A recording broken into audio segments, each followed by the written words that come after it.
name is Allison Smith. I live in Briar Creek Township. I'm a business owner and mother of 3 children, one of which is currently a student in the district.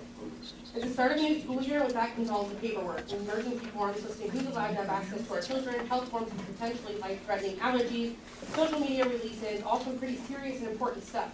This year we were able to complete them electronically from the comfort of our home. While signing these electronically, the school district has no idea who actually completed these forms. Yet here we are trying to pass a policy that requires a handwritten note to be delivered in person simply for the use of a preferred name and pronoun. If that doesn't tell us that this is a direct outing of trans students, I don't know what does.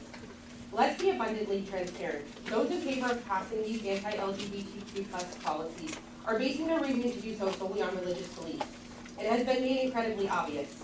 Let us be reminded that we live in a country that gives us the constitutional right of freedom of religion.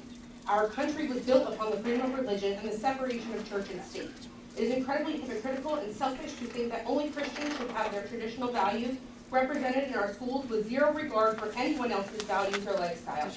If parents want Christian and traditional values taught to their children, there are private schools available to do so. You can't ask that teachers only teach reading, writing, and arithmetic, yet also want Christian values upheld. That is unfair and incredibly hypocritical. By using preferred names and pronouns requested by students who are simply respecting another human being. As stated by other community members, you have no problem calling James Jim or Peter Pete. This concept isn't any different. The only difference is that you're picking and choosing what applies to whom based on your personal agendas, which is in fact discriminatory.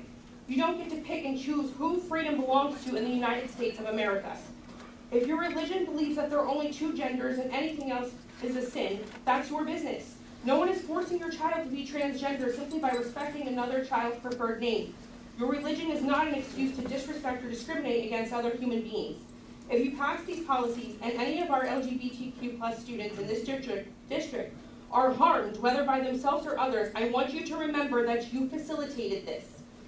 As far as your bathroom and locker room policies and insisting that your daughters aren't safe, let me remind you that all of the women I know, myself included, who have been sexually harassed, assaulted, or worse, have fallen victim to cisgendered males, not transgender males. If you pass these policies, you're not protecting students, you're protecting your political and religious agenda, and that is indoctrination, that is discrimination, and that is not protecting all students. That's only protecting students you deem as worthy that fit in your box, which is the largest form of adult bullying children that I have ever seen. I strongly urge you to reconsider. Thank you.